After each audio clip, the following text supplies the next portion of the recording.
কর্মকার। রবীন্দ্রনাথ ঠাকুরের লেখা অঞ্জনা নদী তীরে কবিতাটি বলছি। অঞ্জনা নদী তীরে চন্দনী গায়ে পুরো মন্দির খানা গঞ্জের বাই, জীর্ণ ফাটল ধরা এক কোণে তারি, অন্ধ নিয়েছে বাসা কুঞ্জ বিহারী। আত্মীয় কেহ নাই নিকট কি দূর, আছে এক লিজ কাটা ভক্ত কুকুর, আর আছে একতারা বক্ষেতে ধরে গুনগুন গান গায় গুঞ্জন স্বরে।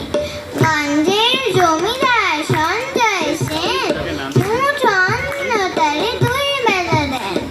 সাতকড়ি ভঞ্জের মস্ত দালান, কুঞ্জ সেখানে করে প্রত্যুষে গান। হরি হরি রব ওঠে অঙ্গন মাঝে, ঝঞ্ঝনি ঝঞ্ঝনি খঞ্জনি বাজে। ভঞ্জের পিসিদা সন্তোষ পান কুঞ্জকে করেছেন কম্বল দান। চিড়ে মুরগিতে তার ভরি দেন ঝুলি, পৌষে খাওয়ান ডেকে মিঠে পিঠে পুলি।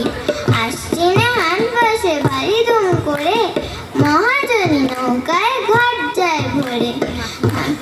হাঁকাহাঁকি ঠেলা ঠেলি মহাশোরগোল, পশ্চিমী মাল্লারা বাজায় মাদল।